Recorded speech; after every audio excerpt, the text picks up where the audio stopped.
దేవుని నామానికి మహిమ కలుగును గాక. ఈ ఉదయకాలమున ధ్యానం నిమిత్తమై సామెతల గ్రంథం 24వ అధ్యాయం. దేవుని వాక్యం జీవం కలిగినది. ఎవరైతే ఆ వాక్యం పట్ల ఆసక్తి కలిగి ఉంటారో తప్పకుండా దేవుడు ఆయన వాక్కుల ద్వారా మాట్లాడుతారు, బలపరుస్తారు, క్షేమమును అనుగ్రహిస్తారు. అట్టి విశ్వాసం, అట్టి దైవికమైన గుణగణాలు కలిగి ఉండగలగటానికి కేవలము వాక్యం వల్ల మాత్రమే జరుగుతుంది. ఈరోజు మన ధ్యానంలో ప్రతిరోజు కూడా సామెతల్లో అనేక విషయాలు ధ్యానిస్తున్నాము.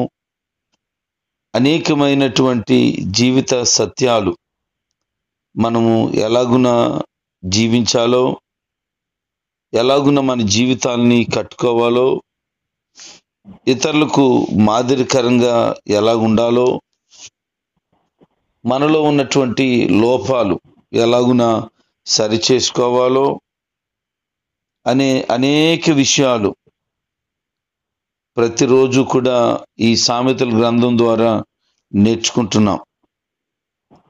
అయితే వినుట మట్టుకి వినడం కాదు, కానీ విని గ్రహించి ఆ వాక్యానుసారంగా బ్రతకడానికి ప్రయత్నం చేయగలిగితే జీవితం చాలా ధన్యకరంగాను ఇతరులకు ఆదర్శవంతంగాను ఉంటుంది. వాక్యంలో ఎప్పుడైతే నువ్వు ఎదగాలి, వాక్యాన్ని ఎప్పుడైతే తెలుసుకోవాలని ప్రయత్నం చేస్తావో లోపాలు ఎత్తి చూపించడం జరుగుతుంది. ఆ లోపాలు సరిచేసుకుంటే ఆధ్యాత్మికమైన జీవితం కట్టబడుతుంది. సంఘంలో ఒక క్రమాన్ని ఏర్పాటు చేయాలనంటే సంఘమునకు వచ్చేటువంటి వారు కానీ, సంఘ సంబంధమైన క్రమం మర్యాద కలిగి ఉండటానికి కానీ దైవజనుడు ఎప్పుడు కూడా ఇలా ఉండకూడదు, అలా ఉండకూడదు, సంఘంలో ఇలా కూర్చోవాలి, ఇలా మాట్లాడాలి, ఇలాంటి వ్యవహారాన్ని కలిగి ఉండాలి, ఇలాంటి వస్త్రాలు ధరించాలి అని సేవకుడు చెప్పినప్పుడు అది కష్టంగా భావించకుండా ఇష్టంగా భావించగలిగితే ఆ సంఘ క్రమంలో ముందుకు సాగుతావు. అలాగే దైవికమైనటువంటి క్రమాన్ని నీ జీవితంలో అలవర్చుకోవటానికి ఇష్టపడితే నీ జీవితంలో ఉన్న లోపాలు నీకు కనబడతాయి. దాన్ని సరి చేసుకుంటూ ముందుకు వెళ్ళిపోతే ఇతరులకు ఆదర్శవంతమైన వ్యక్తిగా నీవుంటావు. అందుకే దుర్జనుల వ్యక్తిత్వాన్ని, వారి యొక్క గుణాలను చూసి నువ్వేమి అసూయ పడిపోవద్దు అని చెప్తున్నారు. దుర్జనులు అంటే ఎవరనంటే చెడ్డవారు, దుర్మార్గులు. వాళ్ళ జీవితాలు వర్ధిల్లినప్పుడు, వారి బ్రతుకులు బాగున్నప్పుడు, వారి పరిస్థితులన్నీ అనుకూలంగా నీకు కనబడుతున్నప్పుడు, నేను నీతిగా ఉన్నా, నేను పరిశుద్ధంగా ఉన్నా, నేను భక్తిగా ఉన్నాను, నేను బాగున్నాను, అయితే బాగున్న నేను, మంచిగా జీవిస్తున్న నాకు ఏ రకమైన మేలు లేదు, ఏ రకమైన క్షేమం కలగటం లేదు. కానీ ఆ చెడ్డోళ్ళకి, ఆ దుర్మార్గులకి, ఆ పనికిమాలిన వాళ్ళకి అన్నీ కలుగుతున్నాయి. వాళ్ళేమో రోజు రోజుకి అభివృద్ధి చెందుతున్నారు, నేను మాత్రం అభివృద్ధి లేకుండా ఉన్నాను, ఇంకా చెప్పాలంటే దిగజారిపోయిన పరిస్థితిలో కనబడుతున్నాను అని ఫీల్ అవుతూ చాలా మంది అలాంటి వారిని చూసి అసూయ పడుతూ ఉంటారు. ఈ 24వ అధ్యాయంలో అసూయ పడొద్దని, కంగారు పడొద్దని, కుళ్ళుకోవద్దని చెప్తున్నాడు. 19, 20 వచనాల్లోనూ, 23వ అధ్యాయము 17 నుంచి 18 వచనాలు, అదేవిధంగా కీర్తన గ్రంథం 37 1వ వచనంలోను, 73వ అధ్యాయము 3వ వచనంలోను వారి గురించిన విషయాలు చాలా స్పష్టంగా చెప్తూ వారిని గురించి అసూయ పడొద్దు, వారిని గురించి కంగారు పడొద్దు, వారిని చూసి కుళ్ళుకోవద్దు అంటున్నాడు. వారి హృదయాలు బలాత్కారంతోనూ వారి పెదవులు చెడుతనమును గూర్చి మాట్లాడేటివిగానే ఉన్నాయి. అంటే వారి హృదయంలో ఎప్పుడు కూడా ఎవరిని నాశనం చేద్దాం, ఎవరి కుటుంబాలను కూల్చేద్దాం, ఎవరు బ్రతుకులు లేకుండా చేసేద్దామని వాళ్ళు ఎప్పటికప్పుడే ఆలోచనలు చేస్తూ ఉంటారట. ఎవరు వారు? చెడ్డవారు, దుర్మార్గులు. వారి యొక్క పెదవులు కూడా ఎప్పుడు కూడా కీడును గురించి మాట్లాడతాయి. ఇతరులకి నష్టాన్ని, ఇతరులకు బాధను, ఇతరులకు అవమానాన్ని కలుగు చేయాలనే మాట్లాడుతూ ఉంటారు. అలాంటి వారిని చూసి ఎప్పుడు కూడా కంగారు పడిపోనవసరం పనేమీ లేదు. దేవుడు ప్రతి ఒక్కరికి తగిన కాలంలో ఇవ్వవలసిన కోట తప్పకుండా ఇస్తాడు. అందుకంటున్నాడు, ప్రతి ఒక్కరికి ప్రతిఫలం కలుగును అని చెప్తూ, భక్తిహీనులకు మరి నిశ్చయముగా ప్రతిఫలం కలుగును అంటున్నాడు. అంటే భక్తిహీనులకి ప్రతిఫలము కలుగుతుంది అని ఖచ్చితంగా చెప్పబడిన మాట మీరు అర్థం చేసుకోవాలి. నీ జీవితంలో దేవునికి ఇవ్వవలసిన ప్రాధాన్యత ఇచ్చేసాయి. అప్పుడు నువ్వు ఎట్టి పరిస్థితుల్లోనూ కంగారు పడవు. ఈ లోకంలో జీవిస్తున్న ప్రతి వ్యక్తికి అవసరమైన 3 ప్రాముఖ్యమైన విషయాలను చెప్తున్నారు. ఒకటి ఏంటంటే జ్ఞానం కావాలి, రెండోది వివేకము కావాలి, 3 తెలివి కావాలి. అందుకే జ్ఞానం వల్లట ఇల్లు కట్టబడుతుందని, వివేకం వలన అది స్థిరపరచబడుతుందని, తెలివి వలన గదులు విలువైన రమ్యమైన సర్వ సంపదలతో నింపబడతాయని చెప్పబడింది. అంటే నీ జీవితంలో జ్ఞానం ఎంత అవసరమో అది నువ్వు గుర్తించలేకపోతున్నావు. అనవసరమైనవన్నిటినీ నువ్వు పొందటానికి ఇష్టపడుతున్నావు, కానీ అవసరమైన నీ కుటుంబాన్ని కట్టే, నీ గృహాన్ని కట్టే, నీ బ్రతుకును కట్టే జ్ఞానాన్ని సొంతం చేసుకోవటానికి ప్రయత్నం చేయటం లేదు. ఒంటి మీద చొక్కాయి లేకపోయినా పర్వాలేదు, కానీ ఆ చొక్కాయి అమ్మేసైనా ఒక పుస్తకాన్ని కొనుక్కో అన్నాడు ఒక మహానుభావుడు.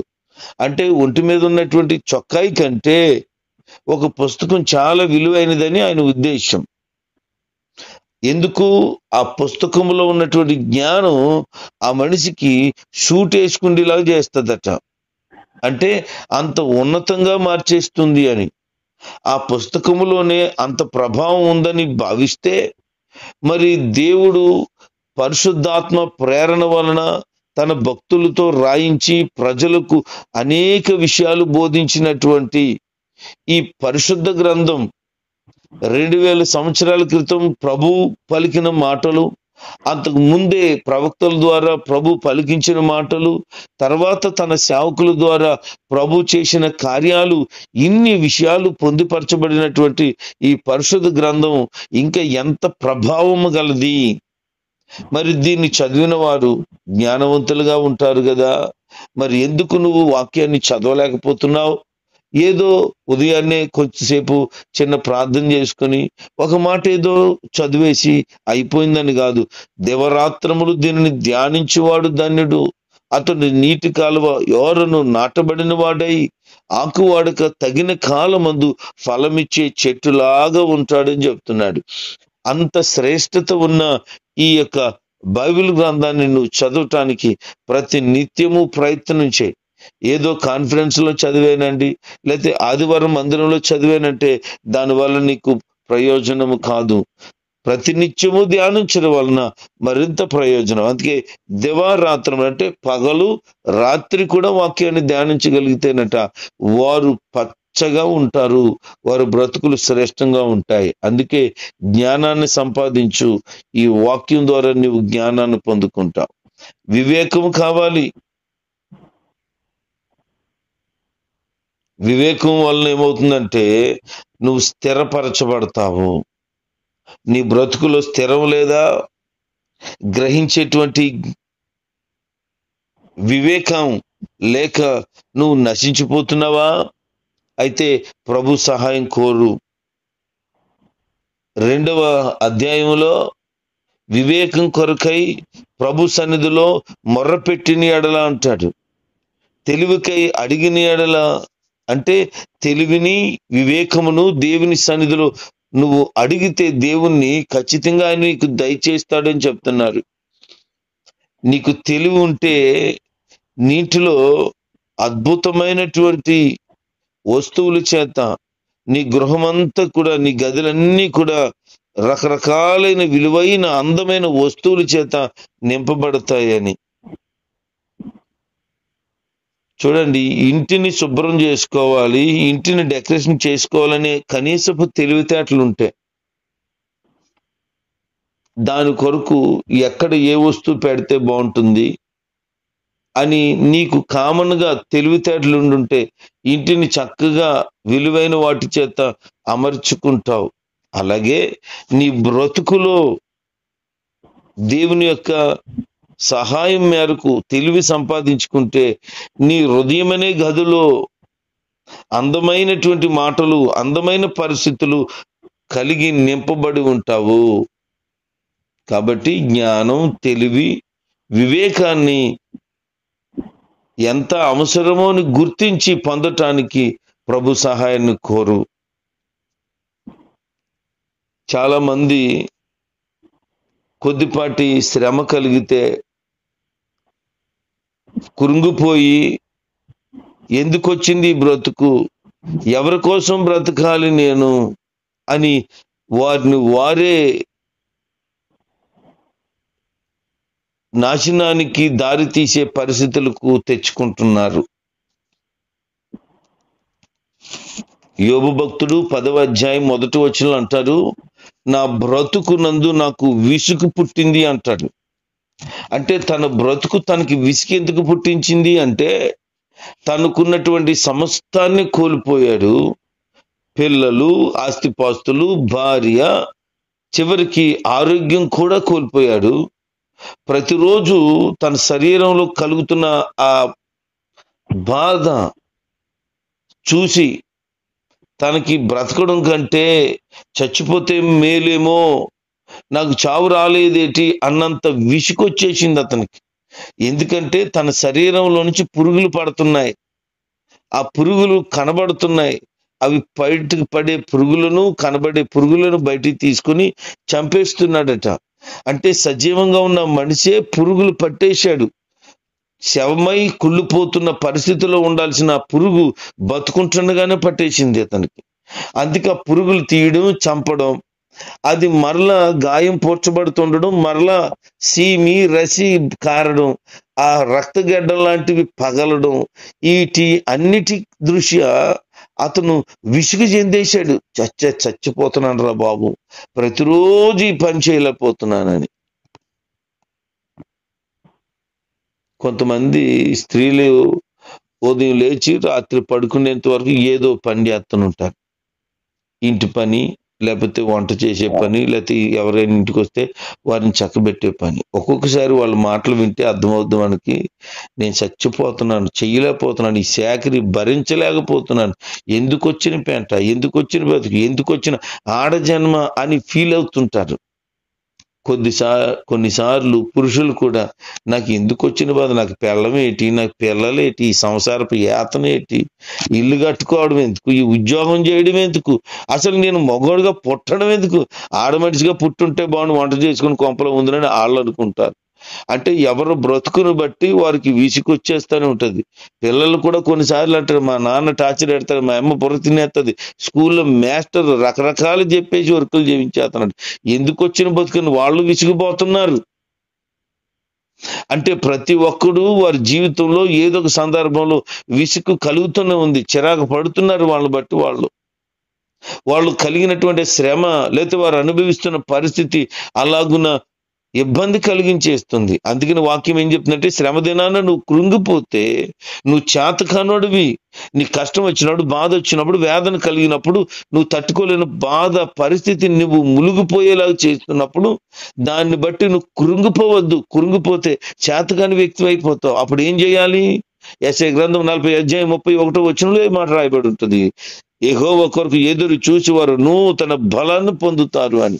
అంటే నువ్వు కృంగిపోకుండా దేవుని సహాయం కొరకు ఎదురు చూడగలిగితే నూతన బలాన్ని పొందుతావు.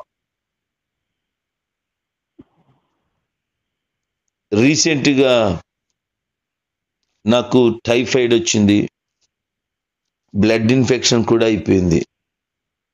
ఎంత ఇబ్బంది అయిపోయిందంటే కనీసం మంచం మీద నుంచి లేచి బ్రష్ చేసుకోలేనంత బలహీనత అయిపోయింది. లెగడానికి కూడా కొద్దిపాటి ఓపిక కూడా లేదు. అలాగున ఒక వారం రోజుల పైనే బాధ కలిగిపోయింది. ఆ టైంలో నాకు కూడా విసుకొచ్చేసింది. కనీసం లేగలేకపోతున్నాను, ఎందుకు మరీ ఇంత దారుణం అయిపోయినట్టు, ఇలాగే పోతే బాగున్నా అన్నంత ఆలోచనకు వచ్చేసింది. అంత పరిస్థితి అయిపోయింది. అంటే ఇది ఇలాగే ఉండిపోతాదా, ఇలాగే ఉండిపోతానా అని. రికవర్ అయిన తర్వాత మరలా ఆ ఆలోచన లేదు.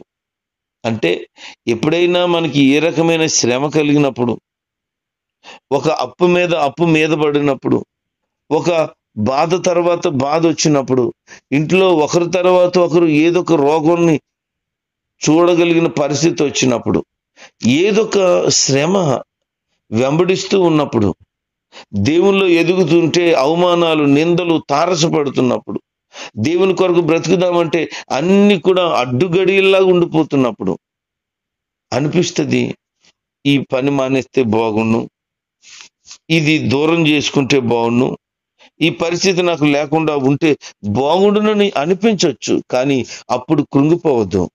అప్పుడే నువ్వు ధైర్యంగా ఉండాలి. నీతిమంతుడంట సింహంలాగా ధైర్యంగా ఉంటాడని చెప్తున్నాడు ఆయన.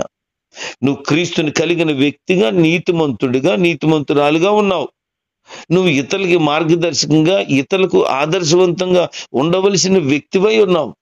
కనుక నీవే కృంగిపోతే, నువ్వే నిరాశపడిపోతే, నువ్వే వేదనకు గురైపోయి ఉంటే మరి ఇతరులకు ఎలాగున నీవు ఆ మాటలు చెప్తావు, ఎలాగున వారిని ధైర్యపరుస్తావు. అందుకే నీ జీవితాన్ని ఆయన ఏం చేస్తున్నాడంటే పుటము వేస్తున్నాడు, ఇబ్బంది అనే కొలుములో వేసి నిన్ను సిద్ధం చేస్తున్నాడు. ఎందుకంటే అమూల్యమైనటువంటి బంగారం కొరకు ఎలాగైతే అగ్నిలో వేసేసి దాన్ని సిద్ధం చేస్తారో, అలాగే శ్రమలు, బాధలు అనేటువంటి ఇరుకులు, ఇబ్బందులు మనిషి జీవితంలో కలుగజేసి వాటిని వలన నీకు అనేక పాఠాలు నేర్పించి నీకు శ్రేష్టతను అనుగ్రహించాలని దేవుని ఉద్దేశం.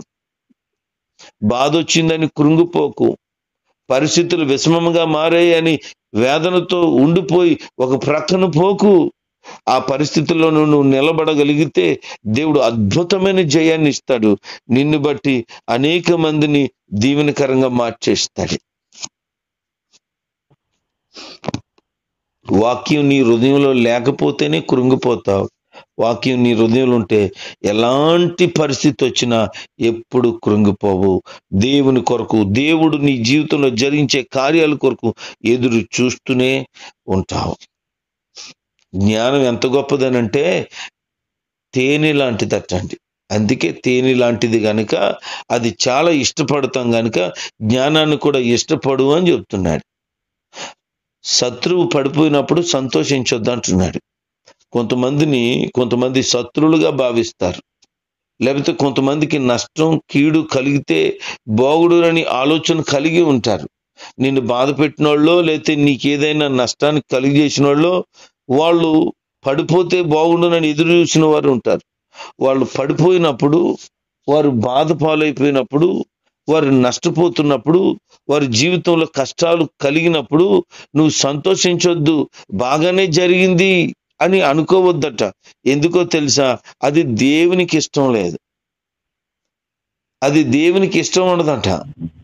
ఒకవేళ వాళ్ళకి ఏదో శిక్ష దేవుడు వేసి ఉండుంటే నీ వలన, నువ్వు బాధపడుతున్న కారణాన్ని బట్టి, నువ్వు వాళ్ళకి కలిగిన కీడుని బట్టి సంతోషిస్తుంటే, లేకపోతే వాళ్ళు సహజంగానే ఏదో పరిస్థితి వాళ్ళకి కలిగి ఉంటే, వాళ్ళకి నష్టం కలిగినందువల్ల నువ్వు సంతోషిస్తుంటే, దేవుని దృష్టి వాళ్ళ మీద నుంచి పక్కకు పోయి ఆ కీడు నీకు కలగొచ్చు అంటున్నాడు.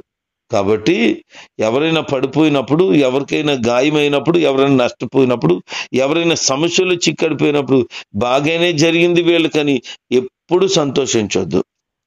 దేవుని పట్ల భయము, భక్తి కలిగి ఉండు.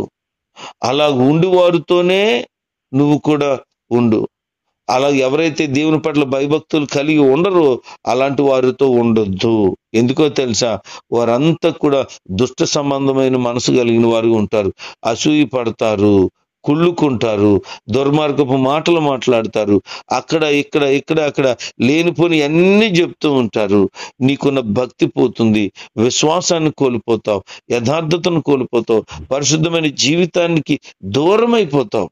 అందుకే దేవుడి పట్ల ఎవరైతే భయభక్తులు కలిగి ఉంటారో అలాంటి వారితో సహవాసాన్ని కలిగి ఉంటే నీవు కూడా మరింత భక్తి పెంచుకోగలుగుతావు, మరింత దేవునితో సహవాసాన్ని కలిగి ఉండగలుగుతావు. కొన్నిసార్లు దేనికి ప్రాముఖ్యత ఇవ్వాలో దానికి ప్రాముఖ్యతనివ్వకుండా అనవసరమైన వాటికి ప్రాముఖ్యతను ఇస్తూ ఉంటారు. దానివల్ల ఏమవుతుంది అంటే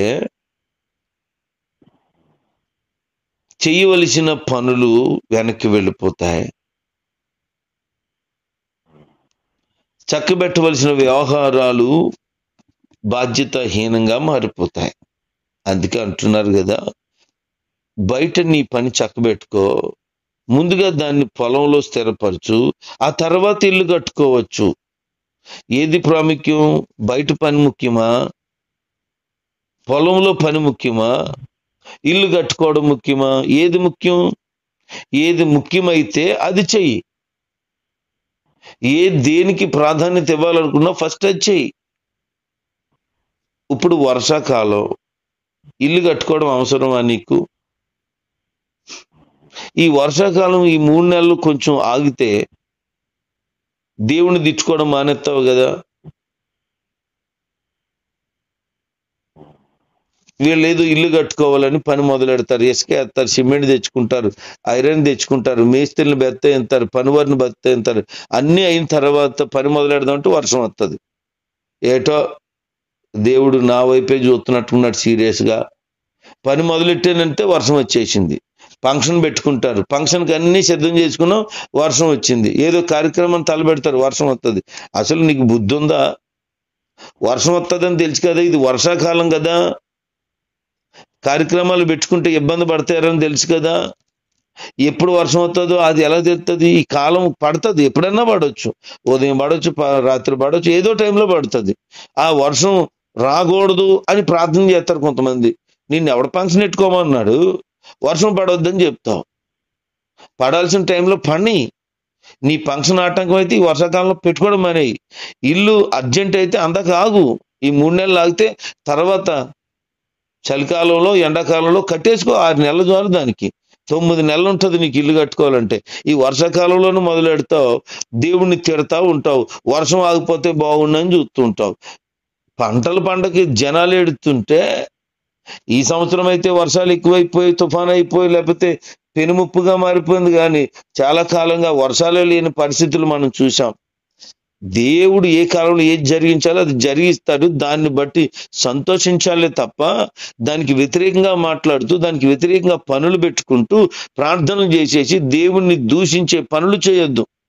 ఇప్పుడు ఇలాంటి టైంలో కార్యక్రమాలు పెట్టుకోవద్దు. ఒకరు పెట్టుకుంటే ఫంక్షన్ హాల్లో పెట్టుకో, లేకపోతే ఏదైనా పెద్ద హాల్లోనూ మందిరాల్లోనే ఏర్పాటు చేసుకో. హేతన ఉండదు కదా.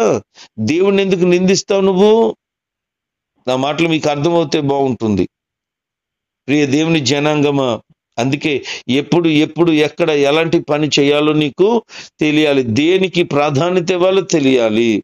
ముందు పొలం పని చక్కబెట్టడం అవసరం. ఇప్పుడు పొలం పని చూసుకోవాలి, ఇంటి పని కాదు, పెళ్ళిళ్ళు కార్యక్రమాలు కాదు. పొలాన్ని చక్కదిద్దుకో, దీని తర్వాత ఆ కార్యక్రమాన్ని చేసుకోవచ్చు. అందుకే ఎప్పుడు చేయాల్సిన పని అప్పుడు చేయాలంటారు.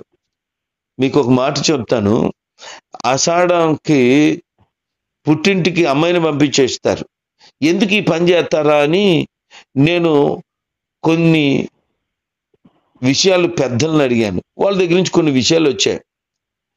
అలాగున నాకు అర్థమైంది ఏంటంటే, పూర్వపు దినాల్లో ఈ వేసవికాలంలో పెళ్లిళ్ళు చేసేవాళ్ళు, తర్వాత ఇక భార్యను వదిలిపెట్టి ఉండలేక ఈ అబ్బాయి పొలానికి రారా అంటే నేను రాలేనని రాత్రి ఏమో బాగా పడుకొని ఉదయానికి లేకుండా బద్దకించడంలోను పనులకి వెళ్ళేవాళ్ళు కాదట.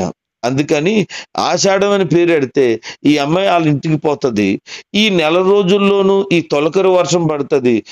భూమి దున్నటానికి, విత్తనాలు వేయటానికి, చక్కగా పనులన్నీ పూర్తి చేసుకోవడానికి ఆ నెల సరిపోతుంది. కాబట్టి ఆషాఢం అని పేరెట్టారట. అంతే తప్ప ఆషాఢంలో పుట్టింటికి పోతే ఏదో ఉద్ధరించేస్తారు, ఈ అబ్బాయి ఏదో ఉద్ధరించేస్తాడని తానే తెప్పలు పడిపోతారని పెట్టలేదు.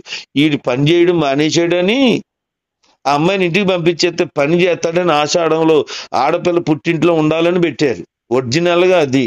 కాబట్టి పనులు ఎప్పుడు ఏది చేయాలో అది చేయండి. అనవసరమైన పనులు పెట్టుకొని దేవునికి అవమానకరంగా ఎవరు మాట్లాడొద్దు. సోమరోడు పొలం చూసేటంట ఈయన.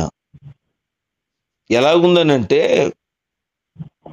గోడ ప్రహరీ కంచె పాడైపోయిందటండి. దులగొండ్ల చెట్లు మొలిచేసాయట, గచ్చపొదలు మొలిచేసాయట, రకరకాల తుప్పలన్నీ మొలిచేసాయట. అలా మొలిచేయడం వల్ల ఏమైపోయిందనంటే పంట ఎక్కడ పండుతుంది? వీడి సోమరోడు దున్నవలసిన టైంలో దున్నలేదు, విత్తనాలు వేయాల్సిన టైంకి ఇంకెక్కడ వేస్తాడు? వాడి సోమర్తనం కదా. అందుకనే వాడు ఏమైపోయిందనంటే వాడుకున్న పంట పొలం అంతా కూడా తుప్పల పాలైపోయింది. అలాంటి వాడిని కనిపెట్టి నేను బుద్ధి తెచ్చుకున్నాను.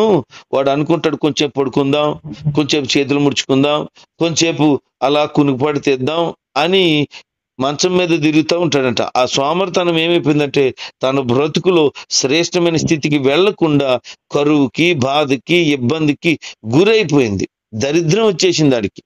కాబట్టి జాగ్రత్తగా ఉండి, దేవుని పట్ల భయభక్తులు కలిగి ఉండి, చురుకుగా ఉండి, సోమర్తనాన్ని విడిచిపెట్టి, శ్రమ వచ్చినప్పుడు కృంగిపోక, చెడ్డవారిని చూసి అసూయ పడిపోక, జ్ఞానాన్ని, వివేకమును, తెలివిని సంపాదించుకొని దైవికమైన భక్తులను, భయములను ఎదగలిగితే దేవుడు నీకు అన్ని విధాలా సహాయం చేస్తాడు.